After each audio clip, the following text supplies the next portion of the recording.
Today we're going to be talking about building platform love. With us, we've got leaders from Google, Facebook, and Twitter. On my left is Prashant Sridharan from Twitter. Do you want to briefly introduce yourself? Sure. So I run developer relations at Twitter. My team is comprised of developer advocates, partner engineers, and data scientists responsible for taking our platform out to developers worldwide. Prior to Twitter, I was at Facebook briefly. Before that, I was the director of marketing for AWS. I was their first director of marketing, and before that, I ran Visual Studio marketing and product management at Microsoft. So I've pretty much done developer marketing forever. Great, well, welcome. And then we have Purnima Kachikar from Google. Yeah, hi. I head the apps and games business teams for Google. In my purview is strategy operations, which is all the data analytics that go with the big apps and games business. The outreach teams, which provide both business and technical consulting and developer marketing. So we provide 360-degree view. It's a global team, so you can get support both here as well as wherever you want to be. With the objective, at Google, every one of us has to have a personal mission, and mine is rich and happy developers. And then we have Ime Archibong from Facebook. Hey guys, so Ime Archibong, lead a product partnerships team at Facebook that works globally with, I would say, different flavors of developers on the different various Facebook platforms. Started the team focused on the core Facebook platform, but clearly as we continue to grow, we've extended and launched a bunch of other platforms like the Messenger platform. Then also more recently, been spending a lot of my time thinking about the internet.org platform. So all your platforms are key to many companies' expansion and growth. I'd love to first just kind of hear from the three of you around what are the trends you're seeing in the developer ecosystem as a whole first? So I think the biggest trend that I see is that everyone's a platform company. If you look at the number of developer conferences and platforms that are available, it's pretty staggering. I mean, Evernote has one, Dropbox has one, Box has one. You name a company around here, they all have an API and a platform. I think that's quite fascinating. And from a developer and from a company's perspective, you don't have to start from scratch anymore. There are a lot of people out there with phenomenal domain expertise who are exposing a lot of what they really know and know how to do very well and exposing it as APIs. At Twitter, we do that with Digits, which is our phone number sign-in done right. We've built an SMS platform over the years. We started on SMS, of course, and we basically productized our SMS platform. At Amazon, we did that with AWS, where Amazon, of course, had this ability to run massive infrastructure at scale and securely, and then turned it around and productized it. And I think that's the biggest trend that I've seen is that platform vendors are taking things they know how to do very well, even though if they weren't a platform company to start with, exposing it and making it available to you so you don't have to start from scratch every time. Great. Being the platform on which platforms are built, I might take a slightly more user approach to think about trends. Apps were considered time wasters for a long time. You're bored, you go in there, you spend some time. Interestingly, there's a full 180 today, and the biggest trend we see in the app ecosystem is time-saving apps. People who are doing all kinds of things for you. And interestingly, it's a global trend. Turns out everybody wants to save time, and whether it is an Airbnb or Uber, et cetera, these are becoming global phenomenons. And in different markets, there might be copycats or something like saving time. That's kind of like, I think, a big trend that we are seeing. The second is the emergence of emerging market unicorns. This is, I think, one of the interesting things. As you think about your opportunity outside of the United States, a lot of times people think of emerging markets as this, nascent market. I would ask you to rethink. And I honestly feel that some of the trends, and I'm sure Ime will talk about this as well, is that they're actually leading in some ways. So for example, Flipkart, enormous success in m-commerce and e-commerce in India, just announced that they're going to shut down their website. Can you imagine Amazon saying no more online sales? Because if you think about it, in India, there's 300 smartphones, 300 million smartphones right now, going up to 700 million in less than 24 months. So it's a completely different world. And the third thing is the confidence that people are thinking about buying, transacting on a mobile device. Payment is very, very cultural and very, very local. So we've spent a lot of time thinking about how people buy and what kinds of confidence levels are needed, both from government regulations as well as from individual confidence. And that makes a fundamental difference in terms of how you transact. So, and this is not about rich and poor. Like Germans didn't like to use credit cards on mobile. And we had to get gift cards or cash-based transactions, or PayPal to fundamentally change. We had 70% increase in revenues in Germany just by doing local payments and local pricing. So those are the three things I think which I see. Time saving, the emergence of emerging markets and the emerging markets unicorns, and then payments being a very local phenomenon. And Ime, how about you? But I spent more time out of the country than in country, and one of the things that I've noticed is I've talked to developers in different regions around the world, and mainly in the southern hemisphere has been the use of mobile devices and how they are building for mobile in a way that even folks I've seen domestically in North America, and then also in Western Europe, historically have not been building for mobile. Things like mobile money and the way that people are going to be doing transactions, leveraging mobile devices and the apps that are being built.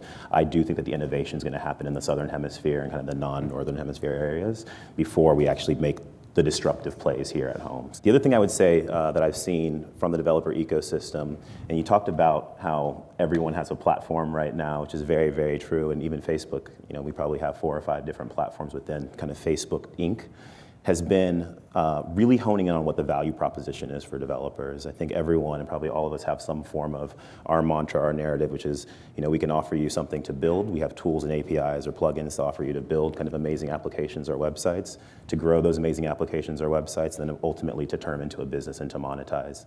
And I think as we continue to see platforms emerge, developers will still continue to hone in on those 3 value propositions and say, okay, what are you bringing to the table? What are the APIs? What's the data that you can bring to actually help me build a product that people are going to love and going to adore?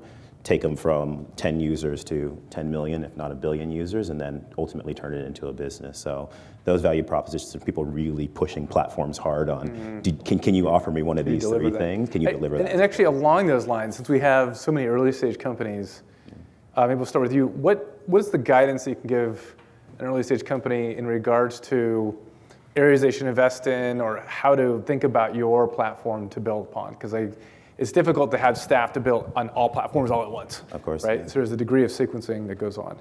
Yeah, I think we're still in a world, one of the things that we did at our developer conference, was it this past year or the year before that, we changed our move fast, break things mantra to move fast and build stable infrastructure. And it's primarily the feedback that we got from plenty of developers out there over a number of years. It's just like Facebook, it's great that we can come to your platform, we can build amazing social applications, and we can grow it and reach millions of people overnight. But the fact is that you change it so frequently that we have a hard time keeping up with it. And if we are any business of size, of scale, where we can't be too disruptive to our user base or to our consumers, we just can't pivot as fast as you. So for folks that I say that are early on that have, I say, historically been able to keep up with us, continue to invest into drive into your engineering culture, a culture that is flexible, isn't afraid to kind of move fast and fail fast, because Facebook will continue to launch things that we think are great but that may not work for you when it's all said and done, and have you pivot really, really quickly. Despite us changing that mantra and saying we're going to start focusing on stable infrastructure, I would continue to say we're still early days here. And in order for folks to keep up and really take advantage of the platform and what we end up doing over the course of the next 5 years, 2 years, decade, that fast iteration is going to be important for any developer that's building on it. And pretty much, how does Google look at this? I want to echo Ime on this one. First, well, 2 things. One, you have to iterate, because I don't think you have all the answers up front. And 2, don't be thinking of your resources just as what's inside your company. So let's think of both. So what Google has looked at is said that, first of all, we build tools what our engineers use and they're designed as to how we think. So what does that mean? There's frictionless publishing, which means you can test things out. There's the alpha beta capabilities. You can create alpha groups and beta groups before you actually launch your app. And now we have added A/B testing to test various aspects of your app to know how users respond to it. And finally, you're able to respond to reviews. Let's say you have a tiny little development team. There's a company out of Ireland which has got 8 engineers, but they have more than 85 people working for them from the community. How does that work? First, they use the alpha beta testing to test everything from design concept, A/B test different aspects of the app, etc. Second, they looked at the reply to reviews. Most people think of reviews as QA. They think when somebody is upset, they write, I need to go fix that somebody is upset. The really smart developers on our ecosystem look at reviews as community sentiment management. They look at what's working as much as what's not working. They have community managers who come back and participate in product scrums to say, where is the sentiment going, right? Now comes one extra thing. They look at people who are highly vocal. Usually people who are highly vocal just want to be heard. They co-opt them into the beta testing group because all responses in beta is private. So now you have a nice virtuous cycle. You have your most vocal guys in your beta groups, and then you're responding to review, and your community manager is managing sentiment. So suddenly you have an unlimited QA team, and you can iterate. So you're not limited by the small team that you have. That's great guidance. Prashant? And I think thinking back to like how we look at Twitter as a platform, we look at really two sides to our platform. Last year, about 9 months ago, we shipped Fabric, which is our mobile platform, to the points that these guys have made as well. I mean, mobile is everything. And so we have built a mobile platform that is applicable to all mobile apps, helping you get better quality, helping you, do log in with phone number, providing services that are applicable to a variety of different apps around the world. And so Fabric is sort of our mobile platform in that area. The other side of our platform, which is lesser known, is really around the Twitter API. And about a year ago, we acquired a company called GNIP that builds on top of the Twitter API. And we believe that this vast worldwide conversation that happens on Twitter, a billion tweets every 2 days, is a pretty indicative summary of what's going on in the world. If something happens in the world, it happens on Twitter. Look at everything Donald Trump's been saying over the last few days. It's happening on Twitter in real time, right? So, and you can see right away that something's happened on Twitter. And so a lot of companies use the Twitter API, use GNIP to understand what's going on in the world right now, to react immediately to what's going on in the world right now. Data for example, is a great company that partners with CNN and CBS News and so forth to surface trends that are happening immediately to news networks.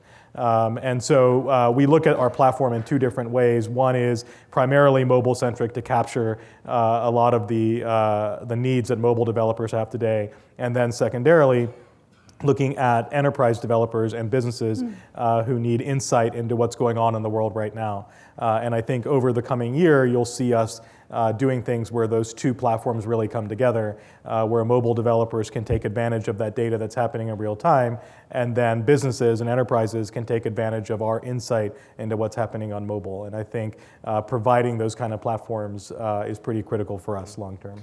Now, Ema, you mentioned the kind of interesting transition from move fast to break things to move things and stay stable, but realizing that things change quickly with all of your businesses.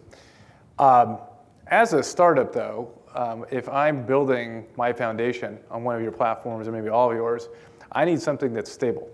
What is the guidance you can give these CEOs? Any kind of insights you can offer, what I think would be helpful? Yeah, I mean, one of the things that I would say is, and you guys are probably all very lucky CEOs just being a part of this community and being tied to the networks you are, is communication, communication, communication. So although we are a small and mighty team, we talk to a tremendous amount of developers clearly here in the Valley and then in the US and then now increasingly so around the world. As we are building things, as we are changing things, we typically like to gravitate towards, your point, some of the folks that are the most vocal about our platform and the platform changes and pulling them in really, really closely to actually help construct and think about our roadmaps. So as you're building, if you find yourself in a position where you think that there's going to be a tremendous amount of value from the Facebook platform, the internet.org platform, the Messenger platform, Instagram, WhatsApp, like you name it on down the line, to help you build an amazing application, or you're seeing an incredible amount of growth from these platforms and you want to continue to leverage them to grow, or monetization, which is another big piece that we've been unlocking recently, I would say figure out how to get in touch with me or someone on the team and just stay close, right? And it's not a, hey, can we take a call every 2 days or every week or every even month, but it's, we are taking big bets and we're about to go in this major strategic direction. Can you give us some guidance onto what we should be doing, how we should be thinking about this? Yeah. What do you think? Not only in terms of giving feedback on the platform, but actually at every critical juncture, we can sit down. We do everything from looking at your wireframes and saying whether it works or not, all the way to thinking about your business model, thinking about localization of pricing, figuring out about EU VAT, you name the question. We are there to answer it for you. And so understanding how to engage, when to engage, I think is one important thing. The second is truly think about the scale of Android and how to leverage that scale. Which means that if you're designing for Android, understand the design guidelines. Think about material design. Think about adaptive design, which means that you're leveraging the scale without being hindered by the differences. And the last thing is really understand who you're going after. This has been an interesting debate with a lot of recent developers. They're like, we're going into India. I'm like, okay, which part of India? And I'm not talking geographic, right? There's about 100 million people who are just like you and I, who want amazing experiences. There are another 500 million people who have got like a $2 ARPU on a device. And there might be another 500 million people who are on feature phones. Like, which India are you going after? So understanding the who is important, and we have a ton of data. We can help you shape that. I want to talk a little bit more philosophically. I've been doing this for a long time. I think all the platforms I've been involved in have at some point in their lifetimes done what we call a take back.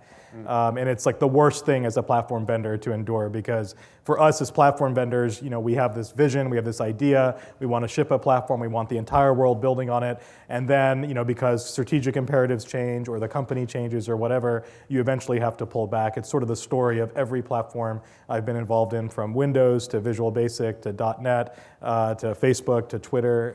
It's been the case for everything I've been a part of in my life. And I think the thing that, as a company that's betting on a platform, the thing I think you should consider is aligning your short-term interests. These are the things I need to get done right now with what you perceive to be the company's long-term interests. And there's two benefits to that. I think the first thing is you look at the company and you say, now I understand what their long-term objectives are.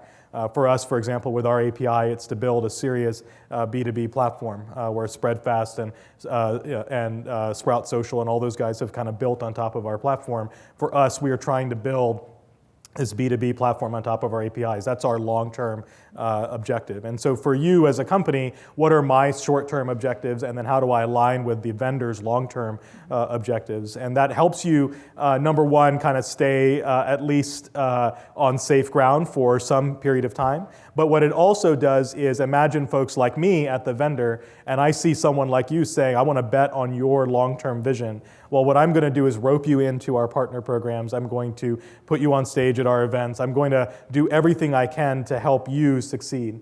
And so you get this sort of double benefit of having some kind of safe ground, and then also this long-term working relationship with the vendor if you're lucky enough to kind of reach out and get in touch with them.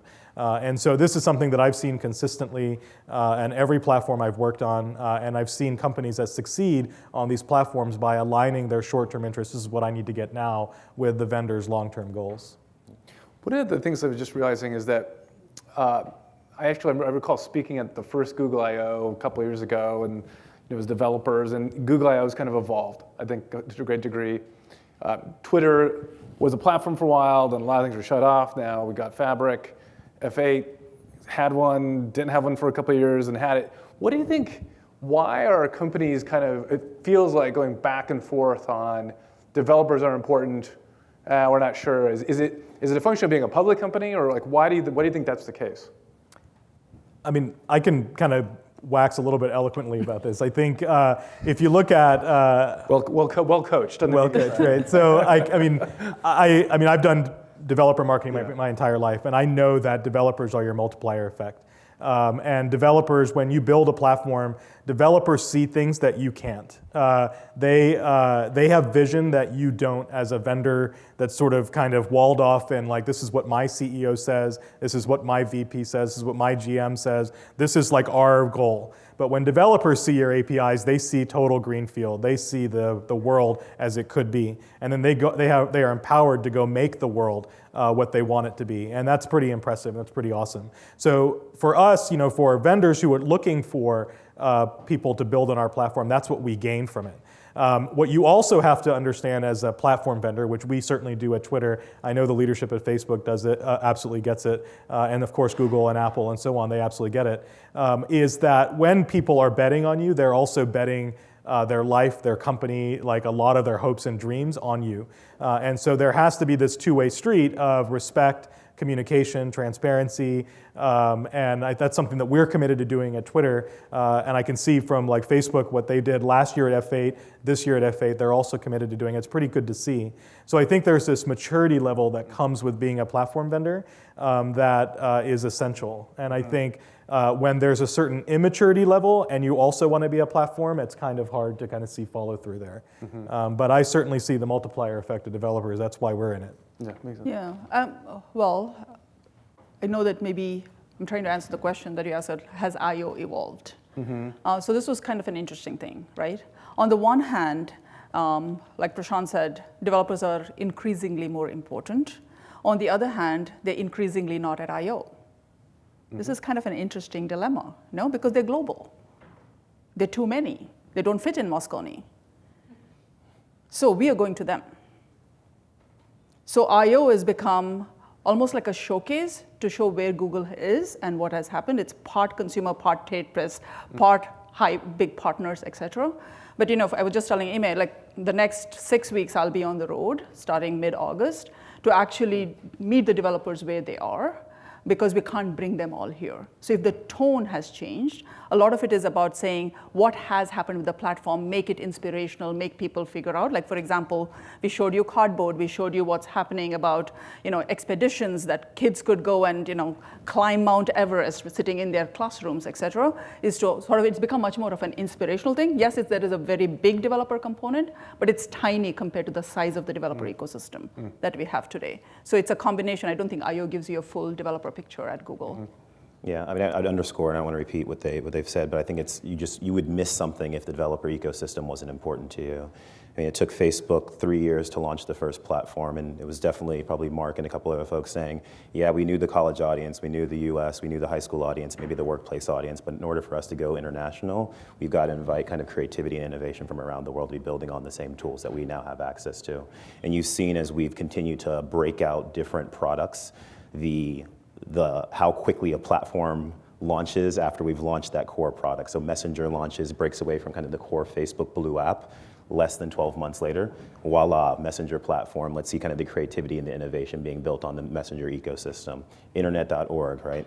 We had barely got this thing out around the world a little bit, and before you know it, voila, here's Internet.org platform. There's no way that me sitting in California or the rest of my global team sitting in other major metropolitan areas around the world are going to figure out what are the right things to build for the 1.2 billion people in India or the billion people across the African continent. Like that creativity, smarts, and innovation lives there, and the question is can we build tools? Can we build a platform? Can we build applications that actually make sense that we can build with them and help them unlock that creativity and share it with the world? So, identity is oftentimes a key thing that's leveraged in a lot of these platforms.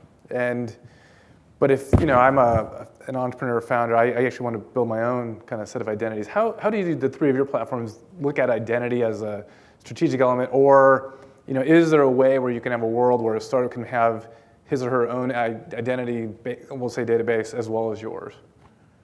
Because I'm just thinking like, Facebook Connect is great, but at the same time, do I really want to concede that to Facebook? Yeah, I think it's a decision that any entrepreneur has to make is, how much they want to anchor themselves on something like Facebook identity. We've done a tremendous amount of work over over a decade now to make sure that that identity is clean, that they're authentic identities. We've fought, very public policy and regulator fights about kind of authentic identity and our commitment to that.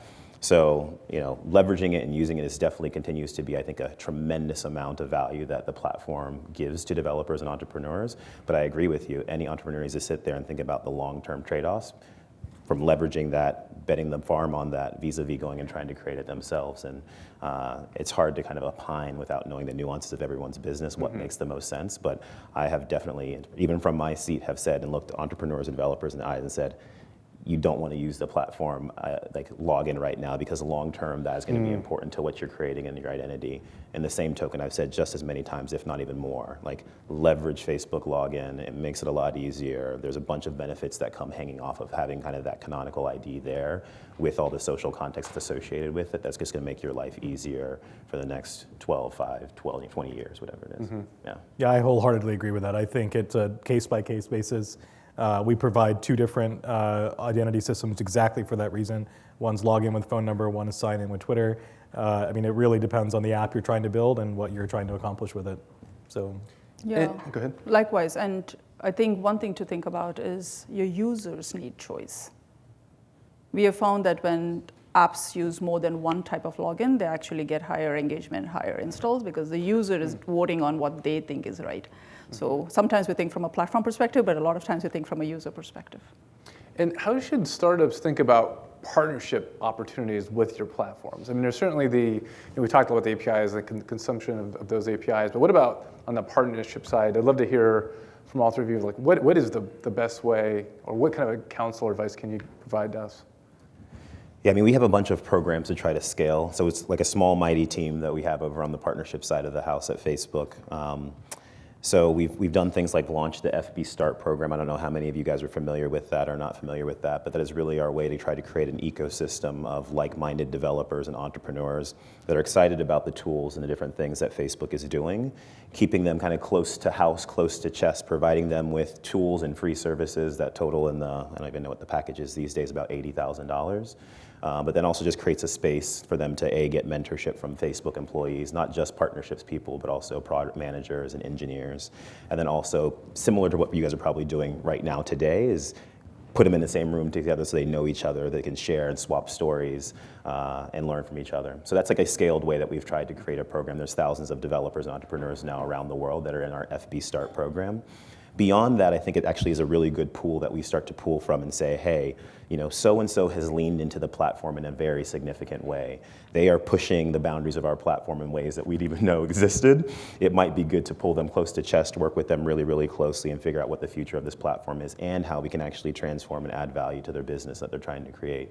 So we end up, we have a developer advisory board, which is probably consists of a dozen or 2 dozen partners, entrepreneurs, developers that have been beating up the platform for years, or are actually very new to the platform and just very vocal, that we work really closely with to meet quarterly. We have a Facebook group for them where they can give feedback real time and we can kind of provide answers to some of their questions. So I would say there's a bunch of different ways to work with us. FB Start's kind of the key. FB Start might be like the first foray into simple it. place for. Yeah, it's the first start. Yeah. How about Google? Yeah, I mean, we have a program called Launchpad, which, the folks work almost similar to FB Start, except that a lot of it is Google products. I think you guys have a broader ecosystem of offering. But if I take a step back and said, what does partnering mean? Maybe there's a couple things to think about. Really think about which phase you are in, because the partnership differs on which phase you're in. If you're a really early stage startup and you're really thinking about where the platform needs to be, I think you should really think about how to engage early, have us look at your design, let us think about whether your overall app strategy is right or not, so that then you're in a good trajectory. If you're thinking about growth, that is, you already have a product and it's out there, then there's a completely different way we could engage. There's everything from figuring out how to get you the right kind of exposure. We have a Go Global program to try to figure out which markets your app is relevant to. We have the ability to think about co-marketing. There is a whole set of ad products. I don't know if you guys realize, we just announced search ads on the App Store. So there's a whole bunch of products that we could work with you to figure out the right kind of thing that you want to do. And what we are finding a lot of times in growth is that there is the acquisition component, but a lot of people are really focused on engagement. Mm-hmm. So we can really think of an engagement strategy, everything from app indexing to rich notification. There's a whole bunch of tools that we can really think about what is your engagement strategy and how we can build engagement, right? Which of course leads to monetization if you get the right kind of engagement. So I think there's a difference between whether you're starting or whether you're in the growth phase. Mm-hmm. Yeah, and for us, we have a program called the Twitter Official Partners that reports up to me. And from there, once you're in the program, we tailor a lot of the benefits based on what you need from us and how we can work together to make you as successful as possible. Mm-hmm. What are the 1 or 2 things that you see kind of repeatedly done, let's say by developers, that's a big mistake or error on your platform? They're making a false assumption or whatnot. Let's have to hear. What's some of the, we'll say, bad behavior? Well, I think for us, the big thing is a lot of people are trying to use Twitter API. I wouldn't say a lot. I think there are a handful of people who are using the Twitter API to build consumer clients, which of course is a strategy from 5 years ago. I think it's really, looking at what the long-term interests are of the vendor in question. In the case of Twitter, it's really building a B2B platform, and I think building on that direction is the right approach. So. Mm-hmm. Great. For us, it's two things. One, thinking that building for Android is taking your iOS app and telling somebody to copy it onto Android versus designing it for Android. Its users completely get confused because the navigation, et cetera, is very different. So not using Android design guidelines, I think, is one. The second, thinking that localization is translation. We had actually one of our big game developers was actually not only thought they had localized the game, but they were also going to have a TV ad in Japan. And my very stoic Japanese team burst out laughing because the way it was translated apparently was actually quite bad, And the last thing which I might add is, interestingly, pricing is cultural, not only payments. United States thinks that $9.99 somehow feels less than 10. Don't know why. And we think, oh, it's cheap. It's $9.99. It's $9. Japanese think it's like very expensive. So they want round numbers. So thinking of taking your US pricing notions, because somebody told me in Japan there is the dot, so it looks like a big number. Anyway, I don't know. But if you do $10 in Japan, you'll get higher conversions than if you do $9.99. So those kinds of things. Yeah, this is a hard one to hone in on. I've seen so much stuff over the last 5 years that it's hard to boil it down. But if I had to try to boil it down to one thing, it would probably be leading with the wrong intent. And that wrong intent could be everything from trying to, something that you knew strategically would butt heads with kind of the platform, just being too opportunistic and trying to go after growth in an aggressive way, trying to do things that would, trick users into, spamming their friends. Like, there's a whole bunch of things, but I think it boils down to intent. And if the intent is pure, then we'll work with developers, we'll work with entrepreneurs in order to unlock whatever value that they were going after, they were trying to create for end users or for themselves. When the intent is bad, that's when we have to put policies in place to try to make sure that we can keep that away from the platform and protect end users when it's all said and done. So, you can't opine on the different things that we've seen over the couple of years, but I think it's just what is the intent of why you're leveraging the platform, how you're leveraging the platform. And it's interesting you use that word because we use that exact word internally as well, where we evaluate the intent of the developer who's trying to build in our platform, and to determine if the intent is pure, we use that phrase as well. And if it is, then we will work with the developer to kind of reach a common ground. That's right. We've done things recently where you would just scratch your head and say, Facebook built an API to expose what to whom and why, but it was because the intent for what the people were, what the developer was pushing us really, really hard on creating for their experience was the right one for end users and for people when it was all said and done. And we clearly are all aligned. Everyone's here aligned on kind of who the end person, our key stakeholder is people, right? So if the intent is pure and is for people, we are willing to work and kind of build things, do things that are unnatural, change policies to actually make those things happen and unlock that value for people. I would encourage every developer, especially every mobile developer, to be ambidextrous, to use both Android and iOS interchangeably. There's really no reason you can't these days. And I actually flip a coin every morning and pick the phone. Heads is iOS, tails is Android. And I just pick the phone up and I leave that morning. And I think being ambidextrous on iOS and Android is essential these days. That's a great point. Well, let's give a round of applause to our panelists.